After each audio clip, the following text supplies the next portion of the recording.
सत श्री अकाल जी, मैं राजवीर कौर हाजिर हाँ तुहाडे सामने अपनी पंजाबी की क्लास लैके। और जो अज अपना विषय है या टॉपिक कह लीए आप जिन्हों, वो है अपना किस्सा काव। ठीक है, किस्सा काव दे विच आपां देखांगे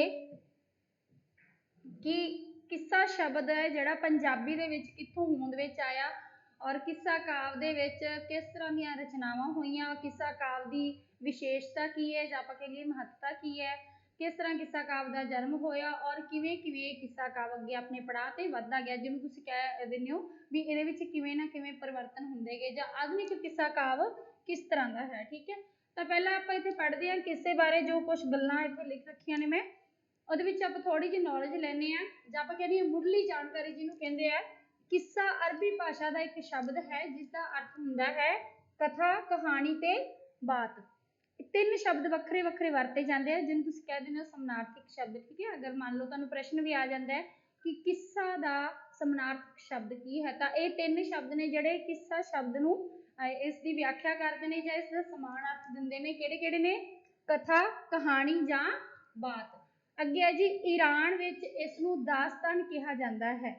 ईरान देश दे विच जां अरबी देशों दे विच आपां कह लीए किस्सा जिहड़ा किस्सा काव है इसनूं कह दिंदे आ दास्तान। दास्तान दा मतलब की हुंदा है? कोई घटना का वर्णन करना, कोई कथा बयान करनी। ठीक है, अरबी विच इसनूं हकायत कहा गया है। फारसी च मसनवी नूं दो भागां विच वंडिया गया। हुण देखो तीन तरह के नाल असीं किस्सा काव नूं देखदे हां। पहला नाम है ईरान दे विच इसनूं दास्तान कहा जाता है, अरबी भाषा दे विच इसनूं कहा जाता है हकायत और फारसी भाषा दे विच इसनूं कहा जाता है मसनवी। मसनवी किस्सियां दे विच की हुंदा दो तरह की वंड की गई है, जां मसनवी कह लो जां किस्सा कह लो। ठीक है, इस शब्द नूं असीं दो भागां दे विच वंडदे हां। किस तरह की? पहला हुंदा है जी बजमियां और दूसरा हुंदा है रमजियां।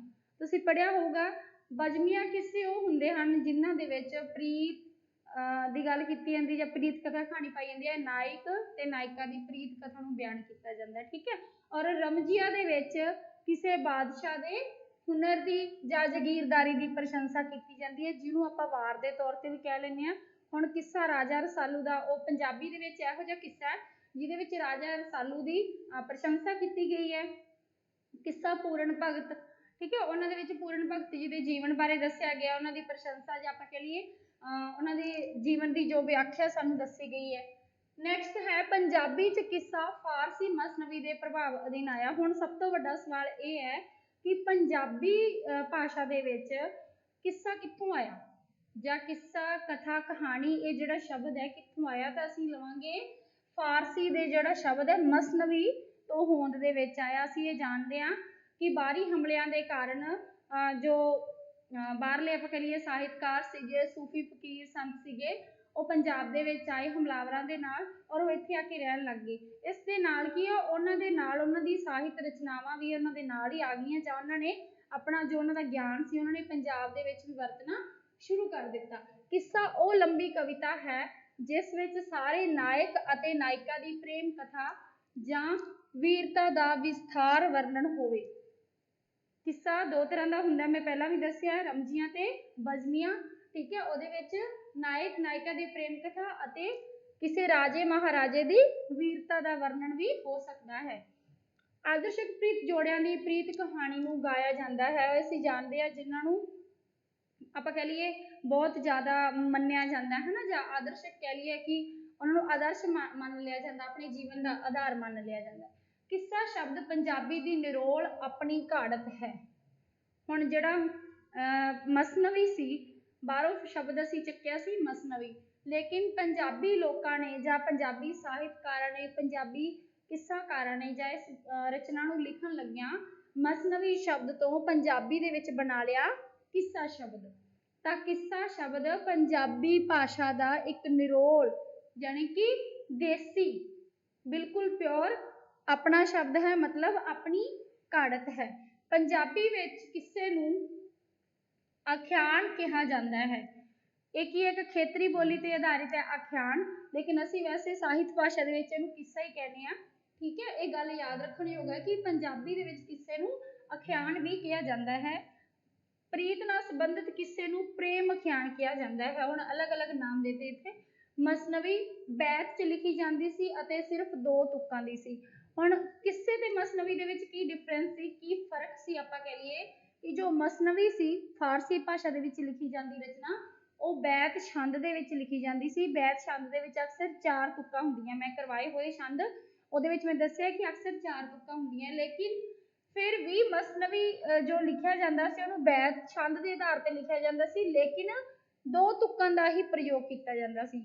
ਪੰਜਾਬੀ ਕਵੀਆਂ ਨੇ ਬੈਤ ਛੰਦ ਵਰਤਿਆ ਪਰ 4 ਤੁਕਾਂ ਕਰ ਲਈਆਂ। ਮਤਲਬ ਪੰਜਾਬੀ ਦੇ ਵਿੱਚ ਜਦੋਂ ਕਿੱਸਾ ਲਿਖਿਆ ਗਿਆ ਛੰਦ ਉਹੀ ਵਰਤਿਆ ਬੈਤ, ਯਾਨੀ ਕਿ ਤੁਕਾਂ ਦਾ ਤੁਕਾਂਤ ਮੇਲ ਹੋਣਾ ਜਾਂ ਤੁਕਾਂ ਲੰਬੀਆਂ ਹੋਣਾ, ਠੀਕ ਹੈ, 4 ਤੁਕਾਂ ਦਾ ਕਿੱਸਾ ਬਣਾਇਆ ਗਿਆ। ਲੇਕਿਨ ਪੰਜਾਬੀ ਦੇ ਵਿੱਚ ਕਿੱਥੇ ਜੋ ਮਸਨਵੀ ਦੇ ਵਿੱਚ ਵਰਤੀਆਂ ਗਈਆਂ ਸੀ 2 ਤੁਕਾਂ, ਅਸੀਂ ਉੱਥੇ ਆ ਕੇ ਦੁੱਗਣਾ ਕਰ ਲਿਆ, 4 ਤੁਕਾਂ ਦੇ ਵਿੱਚ ਇਸ ਨੂੰ ਲਿਖਣਾ ਸ਼ੁਰੂ ਕਰਤਾ। ਵਾਰਿਸ ਸ਼ਾਹ ਜੀ ਨੇ ਕਈ ਤੁਕਾਂ ਬਣਾਈਆਂ। ਹੁਣ ਵਾਰਿਸ ਸ਼ਾਹ ਜੀ ਦੇ ਜਦੋਂ ਅਸੀਂ ਕਿੱਸਾ ਵੇਖਿਆ, ਵਾਰਿਸ ਸ਼ਾਹ ਦੀ ਹੀਰ ਕਿੱਸਾ ਮਸ਼ਹੂਰ ਬਹੁਤ ਹੈ ਹਨਾ, ਔਰ ਇੰਪੋਰਟੈਂਟ ਵੀ ਹੈ ਪੰਜਾਬੀ ਦੇ ਵਿੱਚ। ਉਹਦੇ ਵਿੱਚ ਕੀ ਹੈ, ਕਿੱਸਾ ਕਾਫੀ ਲਾਈਨਾਂ ਦੇ ਵਿੱਚ ਲਿਖਿਆ ਗਿਆ ਜਾਂ ਲੰਬਾ ਲਿਖਿਆ ਗਿਆ। ਇਸ ਤੋਂ ਬਿਨਾਂ ਕਿੱਸਾ ਦਵਈਆ ਛੰਦ 'ਚ ਵੀ ਲਿਖਿਆ ਗਿਆ, ਜਿਸ ਦੀਆਂ ਕਈ ਤੁਕਾਂ ਸਨ। ਕਿੱਸਾ ਕਵਿਤਾ, ਗੁਰਬਾਣੀ, ਸੂਫੀ ਕਵਿਤਾ, ਵਾਰਾਂ ਦੇ ਮੁਕਾਬਲੇ ਵਿਸ਼ੇ ਪੱਖੋਂ ਸਭ ਤੋਂ ਵਧੇਰੇ ਲੌਕਿਕ ਸੀ। ਮਤਲਬ ਕਿੱਸੇ ਨੂੰ ਸਭ ਤੋਂ ਜ਼ਿਆਦਾ ਪਸੰਦ ਕੀਤਾ ਗਿਆ ਜਾਂ ਸਭ ਤੋਂ ਜ਼ਿਆਦਾ ਆਪਾਂ ਕਹਿ ਲਈਏ ਅਦਭੁਤ ਮੰਨਿਆ ਗਿਆ। ਆਪਾਂ ਪੜਾਂਗੇ ਜੀ ਪੰਜਾਬੀ ਦਾ ਮੋਢੀ ਕਿੱਸਾਕਾਰ। ਸਭ ਤੋਂ ਪਹਿਲਾਂ ਮੈਂ ਤੁਹਾਨੂੰ ਦੱਸਾਂਗੀ ਕਿ ਪੰਜਾਬੀ ਦੇ ਵਿੱਚ ਸਭ ਤੋਂ ਪਹਿਲਾ ਕਿੱਸਾ ਕਿਸ ਨੇ ਲਿਖਿਆ ਜਾਂ ਸਭ ਤੋਂ ਪਹਿਲਾਂ ਇਸ ਕਥਾ ਨੂੰ, ਪ੍ਰੇਮ ਕਥਾ ਨੂੰ ਕਿਸ ਨੇ ਆਪਣੀ ਕਲਮ ਦਾ ਰੂਪ ਦਿੱਤਾ, ਤਾਂ ਮੋਢੀ ਕਿੱਸਾਕਾਰ ਮੰਨਿਆ ਜਾਂਦਾ ਹੈ ਦਮੋਦਰ ਨੂੰ। ਠੀਕ ਹੈ, ਸਭ ਤੋਂ ਪਹਿਲਾ ਕਿੱਸਾਕਾਰ ਪੰਜਾਬੀ ਦਾ ਦਮੋਦਰ। ਦਮੋਦਰ ਪੰਜਾਬੀ ਦਾ ਮੋਢੀ ਅਤੇ ਉੱਘਾ ਕਿੱਸਾਕਾਰ ਹੈ। ਡਾਕਟਰ ਮੋਹਨ ਸਿੰਘ ਜੀ ਦੀਵਾਨਾ ਦਾ ਖਿਆਲ ਹੈ ਕਿ ਪੰਜਾਬੀ ਸਾਹਿਤ ਦੇ ਆਦਿ ਕਾਲ ਵਿੱਚ ਸਭ ਤੋਂ ਪਹਿਲਾ ਕਿੱਸਾ ਪੁੱਛਿਆ ਨਾਮੀ ਕਵੀ ਨੇ ਸੱਸੀ ਪੁੰਨੂ ਦਾ ਕਿੱਸਾ ਰਚਿਆ, ਪਰ ਇਸ ਦੀ ਪੂਰੀ ਸਮੱਗਰੀ ਉਪਲਬਧ ਨਾ ਹੋਣ ਕਰਕੇ ਅਸੀਂ ਪੰਜਾਬੀ ਕਿੱਸਾ ਕਾਵਿ ਦਾ ਮੋਢੀ ਮੁਗਲਈ ਜਾਂ ਨਾਨਕ ਕਾਲ ਦੇ ਪ੍ਰਤੀਨਿਧ ਕਵੀ ਦਮੋਦਰ ਨੂੰ ਹੀ ਮੰਨਾਂਗੇ। ਹੁਣ ਇਹਦੇ ਵਿੱਚ ਇੱਕ ਨਾਮ ਹੋਰ ਆਇਆ,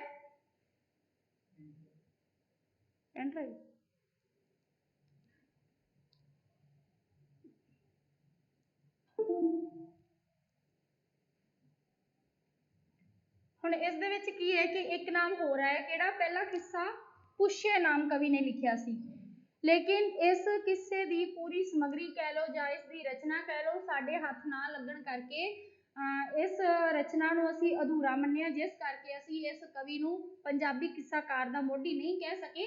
ਲੇਕਿਨ ਅਸੀਂ ਜੋ ਕਿੱਸਾਕਾਰ ਦਾ ਜਾਂ ਕਿੱਸਾ ਕਾਵਿ ਦਾ ਮੋਢੀ ਕਹਿ ਲਈਏ, ਅਸੀਂ ਨਾਨਕ ਕਾਲ ਦੇ ਪ੍ਰਤੀਨਿਧ ਮਤਲਬ ਗੁਰੂ ਨਾਨਕ ਦੇਵ ਜੀ ਦੇ ਕਾਲ ਤੋਂ ਜੋ ਕਿੱਸਾ ਰਚਿਆ ਗਿਆ ਉਹ ਸੀਗੇ ਕਵੀ ਦਮੋਦਰ। ਦਮੋਦਰ ਗੁਲਾਟੀ ਨੇ ਮੁਗਲਈ ਕਾਲ ਯਾਨੀ ਕਿ 1500 ਤੋਂ ਲੈ ਕੇ 1700 ਵਿੱਚ ਸਭ ਤੋਂ ਪਹਿਲਾਂ ਹੀਰ ਰਾਂਝੇ ਦੀ ਪ੍ਰੀਤ ਕਥਾ ਤੇ ਆਧਾਰਿਤ ਕਿੱਸਾ ਰਚ ਕੇ ਪੰਜਾਬੀ ਕਿੱਸਾ ਕਾਵਿ ਦੀ ਸ਼ੁਰੂਆਤ ਕੀਤੀ ਜਾਂ ਬੁਨਿਆਦੀ ਪੱਥਰ ਰੱਖਿਆ।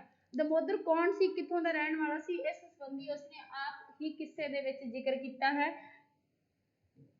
ਹੁਣ ਥੋੜਾ ਜਿਹਾ ਇੱਥੇ ਕਿੱਸਾ ਲਿਖਿਆ ਹੋਇਆ, ਉਹਨਾਂ ਨੇ ਕਿੱਸਾ ਲਿਖਣ ਤੋਂ ਪਹਿਲਾਂ ਆਪਣੀ ਜਾਣਕਾਰੀ ਦੇ ਆਧਾਰ ਤੇ, ਆਪਣੀ ਪਛਾਣ ਦੇ ਆਧਾਰ ਤੇ ਜੋ ਲਾਈਨਾਂ ਕਿੱਸੇ ਦੇ ਵਿੱਚ ਲਿਖੀਆਂ, ਨਾਉ ਦਮੋਦਰ ਜਾਤ ਗੁਲਾਟੀ ਆਇਆ ਸਿੱਖ ਸਿਆਲੀ ਵੜਿਆ ਵੰਝ ਚੂਚਕ ਦੇ ਸ਼ਹਿਰੇ ਜਿੱਥੇ ਸਿਆਲ ਅਬਦਾਲੀ ਚੂਚਕ ਬਹੁ ਦਿਲਾਸਾ ਕੀਤਾ ਤਾਂ ਦਿਲਗੀਰੀ ਲਾਹੀ ਆਖ ਦਮੋਦਰ ਹੋਇਆ ਦਿਲਾਸਾ ਹੱਟੀ ਉੱਥੇ ਪਾਈ।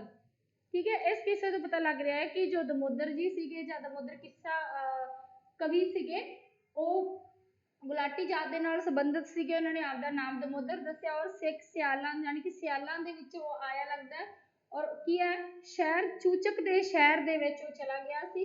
ਠੀਕ ਹੈ, ਔਰ ਚੂਚਕ ਜੀ ਨੇ ਉਸਨੂੰ ਦਿਲਾਸਾ ਦਿੰਦਿਆਂ ਉੱਥੇ ਉਸਦੀ ਦੁਕਾਨ ਜਾਂ ਆਪਾਂ ਕਹ ਲਈਏ ਹੱਟੀ ਪਵਾ ਦਿੱਤੀ। ਇਸ ਗੱਲ ਦਾ ਉਹਨਾਂ ਨੇ ਆਪ ਇਹ ਸਬੂਤ ਦਿੱਤਾ ਹੈ ਜਾਂ ਕਿੱਸੇ ਦੇ ਵਿੱਚ ਉਹਨਾਂ ਨੇ ਇਹ ਰਚਨਾ ਲਿਖੀ ਆਪਦੀ ਜਾਣਕਾਰੀ ਦੇ ਵਿੱਚ। ਨੈਕਸਟ ਹੈ ਜੀ ਪੀਲੂ, ਇਹ ਵੀ ਕਿੱਸਾਕਾਰ ਨੇ। ਪੀਲੂ ਨੇ ਮੁਗਲਈ ਕਾਲ ਵਿੱਚ ਮਿਰਜ਼ਾ ਸਾਹਿਬਾ ਦਾ ਕਿੱਸਾ ਸਭ ਤੋਂ ਪਹਿਲੀ ਵੇਰ ਲਿਖਿਆ ਸੀ। ਭਾਵੇਂ ਉਸ ਦਾ ਕਿੱਸਾ ਬਹੁਤ ਉੱਚੀ ਪੱਧਰ ਦਾ ਨਹੀਂ ਸੀ, ਪਰ ਹਾਫਿਜ਼ ਬਰਖੁਰਦਾਰ ਮੀਆਂ ਮੁਹੰਮਦ ਮੀਆਂ ਅਹਿਮਦ ਯਾਰ ਨੇ ਪੀਲੂ ਦੀ ਸ਼ਖਸੀਅਤ ਦੀ ਭਰਪੂਰ ਪ੍ਰਸ਼ੰਸਾ ਕੀਤੀ ਹੈ। ਅਹਿਮਦ ਯਾਰ ਨੇ ਲਿਖਿਆ ਹੈ ਕਿ ਪੀਲੂ, ਜਿਸ ਨੂੰ 5 ਪੀਰਾਂ ਦੀ ਥਾਪਣਾ ਕੰਦੀ ਦਸਤ ਤ੍ਰੇਨਾ ਬਰੋਬਰੀ ਸ਼ਾਇਰ ਭੁੱਲ ਕਰਕੇ ਪੀਲੂ ਨੇ ਕਿੱਸਾ ਕਾਵਿ ਰੂਪ ਵਿੱਚ ਬਿਆਨ ਕੀਤਾ ਹੈ। ਇਹ ਕਿੱਸਾ ਲਿਖਤੀ ਰੂਪ ਦੇ ਵਿੱਚ ਸਾਨੂੰ ਨਹੀਂ ਮਿਲਿਆ। ਠੀਕ ਹੈ, ਹੁਣ ਇਹਦੇ ਵਿੱਚ ਕੀ ਹੈ, ਜੋ ਇੱਥੇ ਕਵੀਆਂ ਦੇ ਨਾਮ ਲਿਖੇ ਨੇ ਜਾਂ ਕਿੱਸਾਕਾਰਾਂ ਦੇ ਨਾਮ ਨੇ, ਹਾਫਿਜ਼ ਬਰਖੁਰਦਾਰ, ਮੀਆਂ ਮੁਹੰਮਦ ਤੇ ਮੀਆਂ ਅਹਿਮਦ ਯਾਰ, ਇਹਨਾਂ ਨੇ ਪੀਲੂ ਜੀ ਦੀ ਸ਼ਖਸੀਅਤ ਦੀ ਬਹੁਤ ਪ੍ਰਸ਼ੰਸਾ ਕੀਤੀ ਹੈ।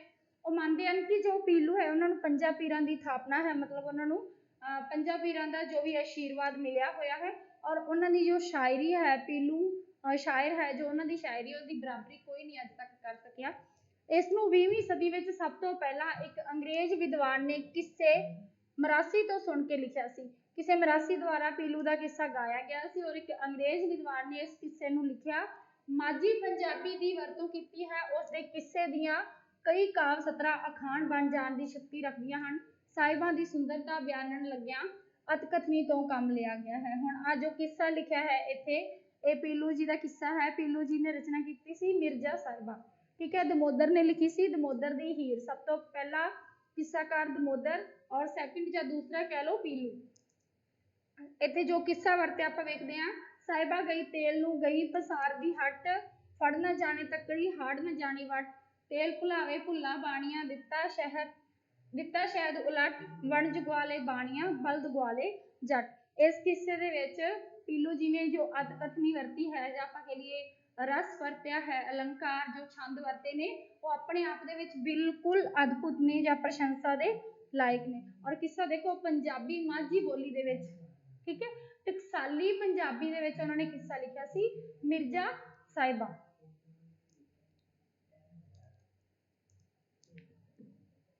ਨੈਕਸਟ ਹੈ ਇਉਂ ਦਮੋਦਰ ਦਾ ਰਚਨਾ ਕਾਲ ਅਕਬਰ ਦੇ ਸਮੇਂ ਦਾ ਹੈ। ਦਮੋਦਰ ਨੇ ਹੀਰ ਨੂੰ ਸੁੰਦਰਤਾ ਦੀ ਪੁਤਲੀ ਵੀ ਦਰਸਾਇਆ, ਪਰ ਵਧੇਰੇ ਕਰਕੇ ਵੀਰਾਂਗਣਾ ਦੇ ਰੂਪ ਵਿੱਚ ਪ੍ਰਗਟ ਕੀਤਾ। ਜੋ ਕਹਿੰਦੇ ਕਹਾਉਂਦੇ ਬਹਾਦਰਾਂ ਨਾਲ ਇਸਤਰੀ ਹੁੰਦੀ ਹੋਈ ਟੱਕਰ ਲੈਂਦੀ ਹੈ। ਰਾਂਝੇ ਨੂੰ ਇੰਨਾ ਸੁੰਦਰ ਦਰਸਾਇਆ ਹੈ ਕਿ ਜਿਹੜੀ ਕੁੜੀ ਉਸਨੂੰ ਤੱਕਦੀ ਉਸ ਤੇ ਹੀ, ਜਾਂ ਆਪਾਂ ਕਹ ਲਈਏ ਇਸ ਤਰ੍ਹਾਂ ਦਾ ਉਹਨਾਂ ਨੇ ਕਿੱਸਾ ਲਿਖਿਆ ਹੈ, ਇਸ ਤਰ੍ਹਾਂ ਦੀ ਉਹਦੇ ਵਿੱਚ ਰਚਨਾ ਉਹਨਾਂ ਨੇ ਇਹੋ ਜਿਹੀ ਕੀਤੀ ਹੈ ਕਿ ਜੋ ਵੀ ਸੁੰਦਰਤਾ ਬਿਆਨ ਕੀਤੀ ਉਹ ਬਿਲਕੁਲ ਅਦਭੁਤ ਹੈ। ਇਸ ਗਾਥਾ ਨੂੰ ਕਵੀ ਨੇ ਸਮੁੱਚੇ ਰੂਪ ਵਿੱਚ ਇਸ਼ਕ ਮਜਾਜੀ ਤੋਂ ਆਰੰਭ ਹੋ ਕੇ ਇਸ ਵਿੱਚ ਇਸ਼ਕ ਹਕੀਕੀ ਦਾ ਪੜਾਅ ਸੁਚੱਜੇ ਢੰਗ ਦੇ ਨਾਲ ਪੇਸ਼ ਕੀਤਾ ਹੈ। ਕਿੱਸਾਕਾਰ ਦੀ ਮਜਬੂਰੀ ਵੀ ਹੋ ਸਕਦੀ ਹੈ ਇਸ ਤਰ੍ਹਾਂ ਦੇ ਹਾਲਤ ਬਿਆਨ ਕਰਨੀ।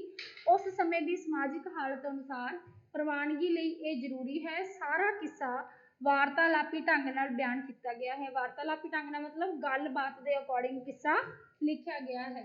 ਸੰਜਮ ਦੇ ਪੱਖੋਂ ਸੂਤਰੀ ਸ਼ੈਲੀ ਦੀ ਸੁੰਦਰਤਾ ਉਦਾਹਰਣ ਹੈ। ਕਿੱਸੇ ਵਿੱਚ ਦਮੋਦਰ ਨੇ ਆਪਣੇ ਖੇਤਰ ਦੀ ਭਾਸ਼ਾ ਚੰਗੀ ਜਾਂ ਲਹਿੰਦੀ ਦਾ ਪ੍ਰਯੋਗ ਕੀਤਾ ਹੈ। ਉਹ ਜੋ ਮੈਂ ਪਹਿਲਾਂ ਪੜ੍ਹਾਇਆ ਸੀ ਦਮੋਦਰ ਉਸ ਬਾਰੇ ਹੈ, ਕਿਉਂਕਿ ਇਹ ਥੋੜਾ ਪੇਜ ਕੱਟਿਆ ਗਿਆ, ਇਸ ਕਰਕੇ ਜੋ ਵਰਣਨ ਹੈ ਇਸ ਪੇਜ ਤੇ ਆ ਗਿਆ। ਦਮੋਦਰ ਨੇ ਕਿੱਸੇ ਦਾ ਅੰਤ ਸੁਖਾਂਤ ਕੀਤਾ ਹੈ। ਆ ਮੈਂ ਤੁਹਾਨੂੰ ਪੜ੍ਹਾਤਾ ਹੈਗਾ ਪੀਲੂ ਬਾਰੇ, ਠੀਕ ਹੈ, ਔਰ ਇਸ ਦਾ ਮੈਂ ਕਿੱਸਾ ਵੀ ਤੁਹਾਨੂੰ ਦੱਸਦਾ, ਇਹ ਵੀ ਮੈਂ ਦੱਸ ਚੁੱਕੀ ਹਾਂ ਤੁਹਾਨੂੰ। ਨੈਕਸਟ ਹੈ ਹਾਫਿਜ਼ ਬਰਖੁਰਦਾਰ। ਇਹ ਵੀ ਇੱਕ ਕਿੱਸਾਕਾਰ ਨੇ ਹਾਫਿਜ਼ ਬਰਖੁਰਦਾਰ। ਹਾਫਿਜ਼ ਬਰਖੁਰਦਾਰ ਨੇ ਸੱਸੀ ਨੂੰ ਪੁੰਨੂ, ਮਿਰਜ਼ਾ ਸਾਹਿਬਾ ਤੇ ਯੂਸਫ ਜ਼ੁਲੈਖਾ ਤਿੰਨ ਕਿੱਸੇ ਮੁਗਲਈ ਕਾਲ ਦੇ ਵਿੱਚ ਲਿਖੇ। ਇੱਥੇ ਗਲਤ ਹੋ ਗਿਆ, ਇੱਥੇ ਲਿਖਣਾ ਸੀ ਸੱਸੀ ਪੁੰਨੂ, ਮਿਰਜ਼ਾ ਸਾਹਿਬਾ ਤੇ ਯੂਸਫ ਜ਼ੁਲੈਖਾ। ਇਹ ਤਿੰਨ ਕਿੱਸੇ ਹਾਫਿਜ਼ ਬਰਖੁਰਦਾਰ ਨੇ ਲਿਖੇ ਸੀਗੇ। ਉਹਦੇ ਆਪਣੇ ਕਿੱਸਿਆਂ ਵਿੱਚ ਵਧੇਰੇ ਕਰਕੇ ਦਵਈਏ ਛੰਦ ਦੀ ਵਰਤੋਂ ਕੀਤੀ, ਜਾਣੀ ਕਿ ਕਿੱਸਾ ਥੋੜਾ ਲੰਬਾ ਸੀ। ਬੋਲੀ ਜਿਹੜੀ ਵਰਤੀ ਗਈ ਉਹ ਹੈ ਮਾਝੀ, ਜਿਹਨੂੰ ਟਕਸਾਲੀ ਪੰਜਾਬੀ ਦਾ ਨਾਮ ਦਿੱਤਾ ਗਿਆ, ਜਿਸ ਉੱਤੇ ਫਾਰਸੀ ਦਾ ਬਹੁਤ ਜ਼ਿਆਦਾ ਪ੍ਰਭਾਵ ਹੈ। ਸੱਸੀ ਦੀ ਸੁੰਦਰਤਾ ਪ੍ਰਗਟਾਉਂਦਾ ਹੋਇਆ ਉਹ ਅਤਕਥਨੀ ਤੋਂ ਕੰਮ ਲੈਂਦਾ ਹੈ। ਇੱਕ ਯਾਦ ਰੱਖਣਯੋਗ ਗੱਲ ਇਹ ਹੈ ਕਿ ਕਿੱਸਿਆਂ ਦੇ ਵਿੱਚ ਸਭ ਤੋਂ ਜ਼ਿਆਦਾ ਅਤਕਥਨੀ ਅਲੰਕਾਰ ਦੀ ਵਰਤੋਂ ਕੀਤੀ ਗਈ। ਉਹਦੇ ਤਿੱਖੇ ਨੈਣ ਕਟਾਰੀਆਂ, ਬਿਰਹੋਂ ਚੜਾਈ ਸਾਣ, ਧੁੱਪੇ ਡਿੱਠੀ ਲਿਸ਼ਕਦੀ ਜਿਉਂ ਬਿਜਲੀ ਅਸਮਾਨ, ਠੀਕ ਹੈ। ਇਹ ਉਹਨਾਂ ਦਾ ਕਿੱਸਾ ਹੈ ਹਾਫਿਜ਼ ਬਰਖੁਰਦਾਰ ਦਾ ਸੱਸੀ ਪੁੰਨੂ। ਨੈਕਸਟ ਹੈ ਅਹਿਮਦ ਗੁੱਜਰ। ਇਹ ਨੈਕਸਟ ਕਿੱਸਾਕਾਰ ਨੇ। ਅਹਿਮਦ ਗੁੱਜਰ ਮੁਗਲਈ ਕਾਲ ਦਾ ਇੱਕ ਹੋਰ ਪ੍ਰਸਿੱਧ ਕਿੱਸਾਕਾਰ ਹੈ, ਜਿਸਨੇ ਹੀਰ ਰਾਂਝੇ ਦੀ ਪ੍ਰੀਤ ਕਥਾ ਤੇ ਆਧਾਰਿਤ ਕਿੱਸਾ ਰਚਿਆ। ਇਹ ਪਹਿਲਾ ਕਵੀ ਹੈ ਜਿਸਨੇ ਸਭ ਤੋਂ ਪਹਿਲੀ ਵਾਰ ਬੈਂਤ ਛੰਦ ਦਾ ਪ੍ਰਯੋਗ ਕੀਤਾ। ਜੇ ਤੁਹਾਨੂੰ ਪ੍ਰਸ਼ਨ ਆ ਜਾਂਦਾ ਹੈ ਕਿ ਪੰਜਾਬੀ ਦਾ ਕਿਹੜੇ ਕਿੱਸਾਕਾਰ ਨੇ ਸਭ ਤੋਂ ਪਹਿਲੀ ਵਾਰ ਪੰਜਾਬੀ ਦੇ ਵਿੱਚ ਬੈਂਤ ਛੰਦ ਦੀ ਵਰਤੋਂ ਕਿੱਸਿਆਂ ਦੇ ਵਿੱਚ ਕੀਤੀ, ਤਾਂ ਕੌਣ ਸੀਗੇ ਉਹ? ਅਹਿਮਦ ਗੁੱਜਰ, ਠੀਕ ਹੈ। ਇਸ ਦੇ ਕਿੱਸੇ ਵਿੱਚ ਵਰਤੀ ਗਈ ਬੋਲੀ ਮਾਝੀ ਹੈ। ਹੁਣ ਦੇਖੋ ਜਿੰਨੀ ਵੀ ਪੰਜਾਬੀ ਦੇ ਵਿੱਚ ਕਿੱਸੇ ਲਿਖੇ ਗਏ, ਕੋਈ ਵੀ ਪੰਜਾਬੀ ਦੇ ਵਿੱਚ ਮਲਵਈ ਬੋਲੀ ਨਹੀਂ ਆਈ, ਸਾਰੀ ਬੋਲੀ ਹੈ ਮਾਝੀ, ਯਾਨੀ ਕਿ ਟਕਸਾਲੀ, ਜਿਸ ਉੱਤੇ ਫਾਰਸੀ ਦਾ ਪ੍ਰਭਾਵ ਦੇਖਿਆ ਜਾ ਸਕਦਾ ਹੈ। ਉਹਨਾਂ ਨੇ ਇੱਕ ਛੰਦ ਦੀ ਉਦਾਹਰਣ ਦਿੱਤੀ। ਹੁਣ ਦੇਖੋ ਇੱਥੇ ਕਿੱਸਾ ਲਿਖਿਆ ਹੋਇਆ ਅਹਿਮਦ ਗੁੱਜਰ ਜੀ ਦਾ। ਸੱਚ ਆਖ ਭਾਬੀ ਸਾਨੂੰ ਗੱਲ ਦਿਲ ਦੀ, ਭਲਾ ਨਜ਼ਰ ਆਇਆ ਹੈ ਸਾਨੂੰ ਰੰਗ ਤੇਰਾ, ਗਈ ਹੋਰ ਤੇ ਹੋਰ ਹੀ ਹੋ ਆਏ ਚੋਲੇ ਵਿੱਚ ਨਾ ਮਿਆਉਂਦਾ ਅੰਗ ਤੇਰਾ ਰਾਂਝਾ ਰੱਬ ਦੀ ਜਾਤ ਤਹਿਕੀਕੀ ਕੀਤਾ ਤੂੰ ਇਹ ਸਮਾਂ ਤੇ ਉਹ ਹੈ ਪਤੰਗ ਤੇਰਾ ਆਮ ਅਹਿਮਦਾ ਸੱਤ ਮੁਬਾਰਕਾਂ ਨੀ ਕੋਈ ਆਏ ਮਿਲਿਆ ਅੱਜ ਸੰਗ ਤੇਰੇ। ਆਪਾਂ ਨੂੰ ਇਹ ਵੀ ਯਾਦ ਰੱਖਣਾ ਚਾਹੀਦਾ ਕਿ ਜੋ ਆਪਾਂ ਕਿੱਸਾ ਪੜ੍ਹ ਰਹੇ ਹਾਂ ਉਹ ਕਿਹੜਾ ਕਿੱਸਾ ਹੈ ਜਾਂ ਕਿਸ ਕਵੀ ਨੇ ਲਿਖਿਆ ਹੈ, ਤਾਂ ਆਪਾਂ ਲਾਈਨਾਂ ਤੋਂ ਹੀ ਅੰਦਾਜ਼ਾ ਲਗਾਵਾਂਗੇ ਕਿ ਇਹ ਕਿੱਸਾ ਜੋ ਛੰਦ ਬੈਤ ਛੰਦ ਦੇ ਵਿੱਚ ਲਿਖਿਆ ਗਿਆ, ਅਹਿਮਦ ਗੁੱਜਰ ਦੁਆਰਾ ਲਿਖਿਆ ਗਿਆ ਔਰ ਇਹ ਕਿੱਸਾ ਸੀਗਾ ਹੀਰ ਰਾਂਝੇ ਦਾ। ਠੀਕ ਹੈ, ਕਈ ਕਿੱਸਾਕਾਰਾਂ ਨੇ ਹੀਰ ਰਾਂਝੇ ਦਾ ਕਿੱਸਾ ਲਿਖਿਆ, ਲੇਕਿਨ ਸਭ ਤੋਂ ਮਸ਼ਹੂਰ ਕਿੱਸਾ ਸੀਗਾ ਵਾਰਿਸ ਸ਼ਾਹ ਜੀ ਦੀ ਹੀਰ। ਪਿਛਲੇ ਮੁਗਲਈ ਕਾਲ ਜਾਂ ਮੁਗਲ ਰਾਜ ਦੀ ਅਦੋਗਤੀ ਦੇ ਸਮੇਂ 1700 ਤੋਂ ਲੈ ਕੇ 1800 ਵਿੱਚ ਸ਼ਾਹਜਹਾਂ, ਮੁਕਬਲ, ਗੁਰਦਾਸ, ਖੱਤਰੀ, ਅਹਿਮਦ ਸ਼ਾਹ, ਵਾਰਿਸ ਸ਼ਾਹ, ਮੀਆਂ ਵਰਗ, ਐਵਨ, ਸਦੀਕ ਲਾਲੀ, ਨਿਆਮਤ ਖਾਨ ਇਸ ਤਰ੍ਹਾਂ ਦੇ ਕਿੱਸਾਕਾਰ ਹੋਏ ਹਨ। ਮੁਕਬਲ ਨੇ ਹੀਰ ਰਾਂਝੇ ਦਾ ਕਿੱਸਾ ਬੈਤ ਛੰਦ ਦੇ ਵਿੱਚ ਲਿਖਿਆ। ਉਸ ਦਾ ਬੈਤ ਛੰਦ 4 ਕਲੀਆਂ ਹੈ। 4 ਕਲੀਆਂ ਮਤਲਬ 4 ਤੁਕਾਂ। ਠੀਕ ਹੈ, ਉਸ ਦੀ ਬੋਲੀ ਉੱਤੇ ਫਾਰਸੀ ਦਾ ਪ੍ਰਭਾਵ ਹੈ। ਮੁਕਬਲ ਕਿੱਸਾਕਾਰਾਂ ਵਿੱਚ ਵਿਸ਼ੇਸ਼ ਪ੍ਰਸਿੱਧੀ ਜਾਂ ਖਿਆਤੀ ਰੱਖਦਾ ਹੈ। ਜੇ ਤੁਹਾਨੂੰ ਪੁੱਛ ਲਿਆ ਜਾਵੇ ਕਿ ਕਿੱਸਾ ਹੀਰ ਰਾਂਝੇ ਦਾ ਕਿੱਸਾ ਕਿਸ ਨੇ ਲਿਖਿਆ, ਤਾਂ ਕਾਫੀ ਕਿੱਸਾਕਾਰਾਂ ਦੇ ਨਾਮ ਆਉਂਦੇ ਆ, ਲੇਕਿਨ ਜੋ ਸਰਵੋਤਮ ਰਚਨਾ ਮੰਨੀ ਗਈ ਹੈ ਉਹ ਵਾਰਿਸ ਸ਼ਾਹ ਜੀ ਦੀ ਰਚਨਾ ਮੰਨੀ ਗਈ ਹੈ, ਵਾਰਿਸ ਸ਼ਾਹ ਜੀ ਦੀ ਹੀਰ। ਠੀਕ ਹੈ, ਦੂਸਰੇ ਨੰਬਰ ਤੇ ਆਪਾਂ ਰੱਖਾਂਗੇ ਦਮੋਦਰ ਜੀ ਔਰ ਤੀਸਰੇ ਨੰਬਰ ਤੇ ਆਪਾਂ ਰੱਖਾਂਗੇ ਮੁਕਬਲ। ਉਸਨੇ ਹੀਰ ਰਾਂਝੇ ਦੀ ਪ੍ਰੀਤ ਕਹਾਣੀ ਦਾ ਅੰਤ ਦੁਖਾਂਤ ਕੀਤਾ ਹੈ। ਵਾਰਿਸ ਦੀ ਰਚਨਾ ਦਾ ਆਧਾਰ ਵੀ ਵਧੇਰੇ ਕਰਕੇ ਮੁਕਬਲ ਦਾ ਕਿੱਸਾ ਹੀ ਹੈ। ਕਿਤੇ ਕਿਤੇ ਉਸਦਾ ਬਿਆਨ ਢੰਗ ਬਹੁਤ ਹੀ ਖਿੱਚ ਭਰਪੂਰ ਹੈ, ਜਿਵੇਂ ਹੀਰ ਰਾਂਝੇ ਨੂੰ ਕਹਿੰਦੀ ਹੈ, ਹੀਰ ਆਖਿਆ ਫਿਕਰ ਨਾ ਕਰੀ ਰਾਂਝਾ ਤੇਰੀ ਝੂਰ ਦੀ ਬੁਰੀ ਬੁਲਾ ਮੀਆਂ ਨਹੀਂ ਸੰਗ ਦੀ ਸੋਹਣੀਆਂ ਫਾਂਸੀਆਂ ਤੋਂ। ਇਸ ਕਿੱਸੇ ਦੇ ਵਿੱਚ ਜੋ ਵੀ ਆਪਾਂ ਨੂੰ ਵੇਖਣ ਨੂੰ ਮਿਲ ਰਿਹਾ ਹੈ, ਮੁਕਬਲ ਜੀ ਨੇ ਹੀਰ ਰਾਂਝੇ ਦੇ ਕਿੱਸੇ ਵਿੱਚ ਇੱਕ ਅਤ ਕਥਨੀ ਦੇ ਆਧਾਰ ਤੇ ਇੱਕ ਛੰਦ ਵਰਤਿਆ ਹੈ ਜਾਂ ਆਪਾਂ ਕਹਿ ਲਈਏ ਅਲੰਕਾਰ ਵਰਤਿਆ ਹੈ। ਨੈਕਸਟ ਹੈ ਕਾਜੀ ਸ਼ਰਾਹ ਤੇ ਝਗੜਦਾ ਜਾ ਮੀਆਂ ਆਪ ਕੱਟ ਸਾ ਬਣੀ ਪਰ ਮੂਲ ਤੈਨੂੰ ਤੱਤੀ ਲੱਗਣ ਨਾ ਦੇਵ ਸਾ ਵਾਹ ਮੀਆਂ। ਠੀਕ ਹੈ, ਇਹਨਾਂ ਦੇ ਕਿੱਸਿਆਂ ਦੇ ਵਿੱਚ ਜ਼ਿਆਦਾ ਮੀਆਂ ਸ਼ਬਦ ਦਾ ਪ੍ਰਯੋਗ ਕੀਤਾ ਗਿਆ, ਜਿਸ ਤੋਂ ਸਾਨੂੰ ਅੰਦਾਜ਼ਾ ਹੋ ਜਾਂਦਾ ਹੈ ਕਿ ਇਹ ਕਿੱਸਾ ਮੁਕਬਲ ਜੀ ਦਾ ਹੈ। ਨੈਕਸਟ ਹੈ ਵਾਰਿਸ ਸ਼ਾਹ। ਮੁਕਬਲ ਰਾਜ ਦੀ ਅਦੋਗਤੀ ਦੇ ਸਮੇਂ ਇੱਕ ਪ੍ਰਸਿੱਧ ਕਿੱਸਾਕਾਰ ਹੋਇਆ ਹੈ। ਹੀਰ ਸਾਹਿਤ ਵਿੱਚ ਉਸ ਦਾ ਕਿੱਸਾ ਹੁਣ ਤੱਕ ਸ਼੍ਰੋਮਣੀ ਤੇ ਸਰਬੋਤਮ ਮੰਨਿਆ ਜਾਂਦਾ ਹੈ। ਪੰਜਾਬੀ ਕਿੱਸਾ ਕਾਵ ਉਸ ਨੇ ਸਭ ਤੋਂ ਵਧੇਰੇ ਲੋਕਪ੍ਰਿਯਤਾ ਪ੍ਰਾਪਤ ਕੀਤੀ। ਮਤਲਬ ਪੰਜਾਬੀ ਕਿੱਸਾ ਕਾਵ ਦੇ ਵਿੱਚ ਸਭ ਤੋਂ ਵੱਧ ਲੋਕਪ੍ਰਿਯ ਯਾਨੀ ਕਿ ਸਭ ਤੋਂ ਜ਼ਿਆਦਾ ਹਰਮਨ ਪਿਆਰਾ ਕਿੱਸਾਕਾਰ ਕੌਣ ਹੈ? ਵਾਰਿਸ ਸ਼ਾਹ। ਉਸਨੇ ਇੱਕੋ ਇੱਕ ਕਿੱਸਾ ਹੀਰ ਦਾ ਲਿਖਿਆ, ਸਿਰਫ ਇੱਕ ਹੀ ਕਿੱਸਾ ਲਿਖਿਆ ਹੋਇਆ ਹੈ। ਕਿੱਸਾਕਾਰਾਂ ਵਿੱਚ ਆਪਣੀ ਤਾਂਘ ਜਮਾ ਲਈ, ਸਗੋਂ ਸੰਸਾਰ ਦੇ ਉਤਕ੍ਰਿਸ਼ਟ ਸਾਹਿਤ ਦੀ ਬਰਾਬਰੀ ਕਰਦਾ ਹੈ। ਉਸਨੇ ਆਪਣੀ ਕਾਵ ਸ਼ੈਲੀ ਵਿੱਚ ਭਾਰਤੀ ਮਹਾਕਾਵ ਅਤੇ ਫਾਰਸੀ ਮਸਨਵੀ ਦਾ ਤਰੀਕਾ ਅਪਣਾਇਆ ਹੈ। ਮਤਲਬ ਮਹਾਕਾਵ, ਭਾਰਤੀ ਮਹਾਕਾਵ ਜੋ ਆਪਣੇ ਭਾਰਤ ਦੀ ਸੰਸਕ੍ਰਿਤੀ ਦੇ ਅਨੁਸਾਰ ਵੀ ਕਿੱਸੇ ਦੀ ਰਚਨਾ ਕੀਤੀ, ਲੇਕਿਨ ਫਾਰਸੀ ਦਾ ਜੋ ਮੇਨ ਪੁਆਇੰਟ ਸੀ ਯਾਨੀ ਕਿ ਮਸਨਵੀ ਦਾ ਆਪਾਂ ਕਿੱਸਾ ਲਿਖਣਾ ਆਰੰਭ ਕੀਤਾ ਸੀ, ਤਾਂ ਇਸ ਤਰ੍ਹਾਂ ਉਸਨੇ ਉਹ ਵੀ ਪ੍ਰਭਾਵ ਨਹੀਂ ਛੱਡਿਆ ਜਾਂ ਆਪਾਂ ਕਹੀਏ ਮਸਨਵੀ ਦਾ ਪ੍ਰਭਾਵ ਵੀ ਆਪਾਂ ਨੂੰ ਉਸਦੇ ਕਿੱਸੇ ਵਿੱਚ ਦੇਖਣ ਨੂੰ ਮਿਲਦਾ ਹੈ। ਹੀਰ ਦੀ ਸੁੰਦਰਤਾ ਬਿਆਨਣ ਲੱਗਿਆ ਉਸਨੇ ਅਤਕਥਨੀ ਤੋਂ ਕੰਮ ਲਿਆ ਹੈ।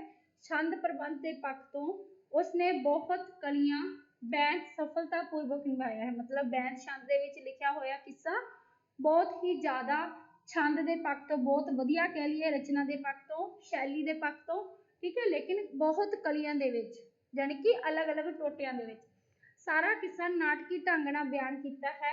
ਸੂਤਰਿਕ ਸ਼ੈਲੀ ਦੀ ਥਾਂ ਵਿਸਤ੍ਰਿਤ ਸ਼ੈਲੀ ਦੀ ਵਰਤੋਂ ਕੀਤੀ ਹੈ। ਅਗਰ ਤੁਹਾਨੂੰ ਪ੍ਰਸ਼ਨ ਆ ਜਾਂਦਾ ਹੈ ਕਿ ਵਾਰਿਸ ਸ਼ਾਹ ਜੀ ਦੀ ਹੀਰ ਕਿੱਸੇ ਦੇ ਵਿੱਚ ਕਿਸ ਸ਼ੈਲੀ ਦੀ ਵਰਤੋਂ ਕੀਤੀ ਗਈ ਹੈ, ਤਾਂ ਤੁਸੀਂ ਉੱਥੇ ਆਨਸਰ ਦਿਓਗੇ ਵਿਸਤ੍ਰਿਤ ਸ਼ੈਲੀ, ਯਾਨੀ ਕਿ ਕਿਸੇ ਨੂੰ ਵਿਸਥਾਰ ਦੇ ਨਾਲ ਪੇਸ਼ ਕੀਤਾ ਗਿਆ। ਅਗਰ ਤੁਸੀਂ ਕਵਿਤਾ ਦੇ ਆਧਾਰ ਤੇ ਕਿੱਸਾ ਨਹੀਂ ਪੜ੍ਹ ਸਕਦੇ ਤਾਂ ਉਸਨੂੰ ਨਾਟਕ ਦੇ ਤੌਰ ਤੇ ਵੀ ਬਿਆਨ ਕੀਤਾ ਜਾ ਸਕਦਾ ਹੈ। ਇਸ਼ਕ ਮਜਾਜੀ ਤੋਂ ਇਸ਼ਕ ਹਕੀਕੀ ਦਾ ਪੜਾਅ ਤੱਕ ਇਸ਼ਕ ਦਾ ਆਦਰਸ਼ਵਾਦੀ ਢੰਗ ਨਾਲ ਪ੍ਰਗਟਾਵਾ ਹੈ। ਵਾਰਿਸ ਸ਼ਾਹ ਦੀਆਂ ਬਹੁਤ ਸਾਰੀਆਂ ਕਾਵ ਸਤਰਾਂ ਅਟੱਲ ਸੱਚਾਈਆਂ ਜਾਂ ਲੋਕੋਕਤੀਆਂ ਦਾ ਰੂਪ ਧਾਰਨ ਕਰਕੇ ਲੋਕ ਬੁੱਲਾਂ ਉੱਤੇ ਨੱਚਦੀਆਂ ਹਨ। ਅਸੀਂ ਕਈ ਆਪਾਂ ਕਹਿ ਲਈਏ ਅਖਾਣਾਂ ਦੇਖਦੇ ਹਾਂ ਨਾ, ਜਿਵੇਂ ਵਾਰਿਸ ਸ਼ਾਹ ਨਾ ਆਦਤਾਂ ਜਾਂਦੀਆਂ ਨੇ ਭਾਵੇਂ ਕੱਟੀਏ ਪੋਰੀਆਂ ਪੋਰੀਆਂ ਜੀ, ਤਾਂ ਇਸ ਤਰ੍ਹਾਂ ਦੀਆਂ ਜੋ ਉਹਨਾਂ ਦੀਆਂ ਲਾਈਨਾਂ ਨੇ, ਜੋ ਅਖਾਣ ਅੱਜ ਕੱਲ੍ਹ ਲੋਕਾਂ ਦੇ ਵਾਸਤੇ ਬਣ ਚੁੱਕੇ ਨੇ, ਅਟੱਲ ਸੱਚਾਈਆਂ ਨੇ ਜਿਨ੍ਹਾਂ ਨੂੰ ਉਹਨਾਂ ਨੇ ਬਿਆਨ ਕੀਤਾ ਹੈ ਨਾ। ਜਿਵੇਂ ਇੱਥੇ ਵੀ ਲਿਖਿਆ ਹੋਇਆ ਵਾਰਿਸ ਸ਼ਾਹ ਨਾ ਆਦਤਾਂ ਜਾਂਦੀਆਂ ਨੇ ਭਾਵੇਂ ਕੱਟੀਏ ਪੋਰੀਆਂ ਪੋਰੀਆਂ ਜੀ, ਇਹ ਉਹਨਾਂ ਦੀ ਰਚਨਾ ਦੇ ਵਿੱਚੋਂ ਲਈ ਗਈ ਇੱਕ ਮੁਹਾਵਰਾ ਜਾਂ ਆਪਾਂ ਕਹਿ ਲਈਏ ਅਖਾਣ ਹੈ। ਨੈਕਸਟ ਹੈ ਬਿਨਾ ਮੁਰਸ਼ਦਾ ਰਾਹ ਨਾ ਹੱਥ ਆਉਣ ਦੁੱਧਾ ਬਾਝ ਨਾ ਰਿੱਝਦੀ ਖੀਰ ਮਈਆਂ। ठीक है। इस दे विच भी एक अटल सच्चाई है कि गुरुआं तो बिना मंजिल नहीं मिलती जां रस्ता नहीं मिलता, जिन्ना चिर सानू राह दिखाउण वाला नहीं हैगा तां दुध दे बाज जिवें खीर नहीं रज सकदी, उसी तरह गुरु तो बिना सानू मंजिल नहीं मिल सकती। नैक्सट है जी हामद। हामद ने हीर रांझे की प्रीत कथा के आधारित किस्सा बैंत छंद दे विच बयान किया है। उसका बैंत मुकबल के बैंत वांग चार कलियां बैंत है। वो खुद मानता है कि वह वधिया भांत का किस्सा नहीं लिख सकिया। मतलब हामद के किस्से तुसीं ये कह लो कि हामद किस्साकार है जो उन्हें आपकी कभी ये पेश की है कि वह इस तो भी वधिया किस्सा लिख सकता सी लेकिन नहीं लिख सकिया। चावल अपने मंग के मुकाबले तो लूण अहमदे दा विच पावसा, इत्थे मुकबल है मुकाबला नहीं है।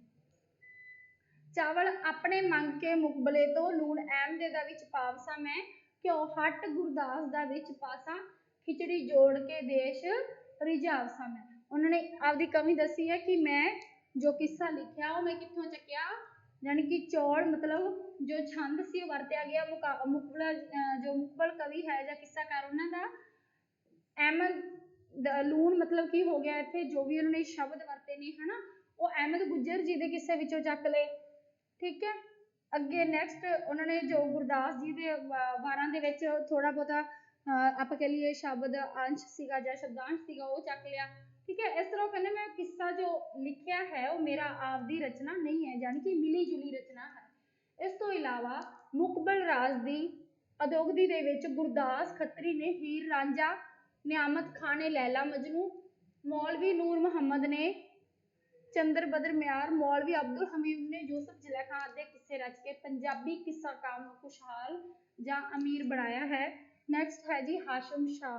जिन्हें भी किस्साकारां दे इत्थे नाम आ रहे हैं ये ज़्यादा याद रखने योग नहीं हैं, लेकिन फिर भी मैं तुहानूं दस रही हाँ क्योंकि प्रश्न कितों भी आ सकता है रीट दे विच। ठीक है। इस करके तुहानूं पता होना चाहिए कि किस्साकार किन्ने होए पंजाबी दे विच और किन्ना किन्ना ने किहड़ा किस्सा लिखिया। सिख कालजा रणजीत सिंह काल दौरान, महाराजा रणजीत सिंह के काल के दौरान बहुत किस्साकारां ने किस्से लिखे, जिन्हां दे विच हाशम शाह एक उगा किस्साकार है। हाशम शाह ने सोहनी महिवाल, शेरी फरियाद, हीर रांझा, सस्सी पुन्नू आदि किस्सियां की रचना की। मौलवी अहमद यार ने सब तो ज्यादा किस्से लिखे। पंजाबी दे विच प्रश्न आवे कि किस किस्साकार ने सब तो ज्यादा पंजाबी दे विच किस्से लिखे, तां उहने मौलवी अहमद यार। उसदे किस्सियां विचों हीर रांझा, सस्सी पुन्नू, लैला मजनू, सोहनी महिवाल, कामरूप, यूसुफ जुलेखा आदि विशेष तौर पर प्रसिद्ध हैं। उसके किस्से गिनती के तौर पर तो बहुत हैं पर उन्होंने कला गुण बहुत ही घट है। किन्हां दे किस्सियां विच कला गुण घट है तां असीं मौलवी अहमद यार जी के बारे गल कर रहे हैं, है ना। जिन्ने किस्से अते किताबां उमर सारी मैं जोड़े, उन्हां दी आपदी रचना दे विचों लिया गया मौलवी अहमद यार जी। किन्हां दी रचना विचों? मौलवी अहमद यार। जिन्ने किस्से अते किताबां उमर सारी मैं जोड़े, गिनन लगा तां याद ना आवन जो फसां सो थोड़े। क्योंकि वो कहते मैं इन्ने ज़्यादा किस्से लिख ले कि मैं उन्हां दी गिनती ही करनी भुल गया। इस नाल ही उसनूं अपनी कला कौशलता वारिस दे बराबर दे नाल पुजण दा एहसास मनदे हैं कि वो वारिस शाह जी दी कला दे बराबर ने, यानी कि वो जो भी रचना उन्होंने की है वो वारिस शाह जी दे नाल तुलना करनी चाह रहे हैं। नैक्सट है अमाम बख्श। अमाम बख्श ने शाह बहराम, चंद्र बदन, लैला मजनू किस्से लिखे। कादर यार ने महिराजनामा, रोजनामा, पूर्ण भगत। देखो अगर किस्सा सब तो ज्यादा कादर यार जी का जो मशहूर है वो है पूर्ण भगत। सोहनी महिवाल आदि किस्सियां नूं जन्म दिता। मौलवी नूर अहमद ने चंद्र बदन, शाह मुहम्मद ने सस्सी पुन्नू, मेहर सिंह फितर ने चंद्रकांता, मुहम्मद मुस्लिम ने गुलजारे आदम। ठीक है। इतने गुलजारे आजम सीगा, गुलजारे मुसा, गुलजारे सिकंदरी अते गुलजारे मुहम्मदी। अलफ शाह ते सुल्तान अहमद ने सस्सी पुन्नू, कवि निहाले ने सखी सरवर आदि किस्सियां की सिरजना की। रणजीत सिंह काल के सारे किस्साकारां विचों हाशम श्रोमणी अते सर्वोत्तम किस्साकार मन्निया जाता है। जे तुहानूं गुरु नानक देव जी के काल के किस्साकार बारे पूछ लिया जाए तो उन्हें वारिस शाह जी, और अगर तुहानूं पूछ लिया जाए महाराजा रणजीत सिंह जी के काल के किस्साकार या मशहूर किस्साकार कौन ने, उन्हें हाशिम शाह। ठीक है। सारे ही किस्से वधिया तो वधिया भांत दे लिखे हैं, पर किस्सा सस्सी पुन्नू ਸਾਹਿਤਿਕ पक्ष तो विशेष तौर उत्ते महानता रखता है। ਭਾਵੇਂ ਸੱਸੀ ਪੁੰਨੂ ਦੀ ਪ੍ਰੀਤ ਕਥਾ ਦੇ ਆਧਾਰਿਤ ਪੰਜਾਬੀ ਸਾਹਿਤ ਦੇ ਵਿੱਚ ਨੈਕਸਟ ਨਹੀਂ ਹੈ, ਠੀਕ ਹੈ। ਇੱਥੇ ਲਾਈਨ ਸੀਗੀ ਭਾਵੇਂ ਸੱਸੀ ਪੁੰਨੂ ਦੀ ਪ੍ਰੀਤ ਕਥਾ ਦੇ ਆਧਾਰਿਤ ਪੰਜਾਬੀ ਸਾਹਿਤ ਦੇ ਵਿੱਚ ਜੋ ਕਿੱਸੇ ਨੇ ਬਹੁਤ ਹੀ ਘੱਟ ਰਚੇ ਗਏ ਨੇ, ਲੇਕਿਨ ਫਿਰ ਵੀ ਜੋ ਕਿੱਸੇ ਨੇ ਉਹਨਾਂ ਨੂੰ ਅਸੀਂ ਜੋ ਪੰਜਾਬੀ ਕਿੱਸਾਕਾਰ ਨੇ ਉਹਨਾਂ ਦੇ ਵਿੱਚ ਮੈਂ ਤੁਹਾਨੂੰ ਮੇਨ ਪੁਆਇੰਟ ਜਾਂ ਮੇਨ ਨਾਮ ਦੱਸ ਦਿੰਦੀ ਹਾਂ, ਠੀਕ ਹੈ। ਇਸ ਤੋਂ ਅੱਗੇ ਵੀਡੀਓ ਖਤਮ ਹੈ। ਅਗਰ ਤੁਹਾਨੂੰ ਪੁੱਛ ਲਿਆ ਜਾਵੇ ਕਿ ਵਾਰਿਸ ਸ਼ਾਹ ਜੀ ਦੀ ਹੀਰ ਕਿੱਸਾ ਜਾਂ ਹੀਰ ਰਾਂਝਾ ਕਿੱਸਾ ਸਭ ਤੋਂ ਜ਼ਿਆਦਾ ਜਾਂ ਸਰਵੋਤਮ ਰਚਨਾ ਕਿਸ ਦੀ ਮੰਨੀ ਗਈ ਹੈ, ਤਾਂ ਤੁਸੀਂ ਉਸ ਤੇ ਆਨਸਰ ਦੇਣਾ ਹੈ ਵਾਰਿਸ ਸ਼ਾਹ ਜੀ ਦਾ, ਠੀਕ ਹੈ। ਰਚਿਆ ਹੋਇਆ ਕਿੱਸਾ ਹੀਰ ਰਾਂਝਾ। ਔਰ ਪੰਜਾਬੀ ਕਿੱਸਾਕਾਰ ਦਾ ਸਭ ਤੋਂ ਮੋਢੀ ਕਵੀ ਕੌਣ ਹੈ? ਦਮੋਦਰ ਕਵੀ, ਜਿਸਨੇ ਸਭ ਤੋਂ ਪਹਿਲਾਂ ਕਿੱਸਾ ਲਿਖਿਆ, ਠੀਕ ਹੈ। ਔਰ ਉਸ ਤੋਂ ਬਾਅਦ ਕਈ ਨਾਮ ਆ ਜਾਂਦੇ ਨੇ, ਜਿਵੇਂ ਹਾਸ਼ਮ ਸ਼ਾਹ ਜੀ। ਹਾਸ਼ਮ ਸ਼ਾਹ ਜੀ ਨੂੰ ਅਸੀਂ ਮੰਨਦੇ ਹਾਂ ਕਿਉਂਕਿ ਉਹਨਾਂ ਨੇ ਮਹਾਰਾਜਾ ਰਣਜੀਤ ਸਿੰਘ ਜੀ ਦੇ ਕਾਲ ਦੇ ਦੌਰਾਨ ਜੋ ਕਿੱਸਾ ਲਿਖਿਆ ਸੀ ਉਹ ਬਹੁਤ ਹੀ ਜ਼ਿਆਦਾ ਮਸ਼ਹੂਰ ਹੋਇਆ, ਠੀਕ ਹੈ। ਇਸ ਕਰਕੇ ਜੋ ਵੀ ਮੈਂ ਤੁਹਾਨੂੰ ਦੱਸਿਆ ਹੈ ਇਹ ਵੱਖ-ਵੱਖ ਕਿੱਸਾਕਾਰ ਨੇ ਜਿਨ੍ਹਾਂ ਨੇ ਅਲੱਗ-ਅਲੱਗ ਕਿੱਸੇ ਲਿਖੇ। ਤੁਸੀਂ ਆਪਣੀ ਕਾਪੀ ਤੇ ਇਸ ਤਰ੍ਹਾਂ ਨੋਟ ਕਰ ਲਓ ਜਾਂ ਇੱਕ ਸਾਰਣੀ ਬਣਾ ਕੇ ਉਹਨਾਂ ਦੇ ਨਾਮ ਦੇ ਸਾਹਮਣੇ ਲਿਖ ਸਕਦੇ ਹੋ, ਠੀਕ ਹੈ। ਇਸ ਨਾਲ ਹੀ ਅੱਜ ਦੀ ਵੀਡੀਓ ਖਤਮ ਹੁੰਦੀ ਹੈ। ਸਤਿ ਸ਼੍ਰੀ ਅਕਾਲ।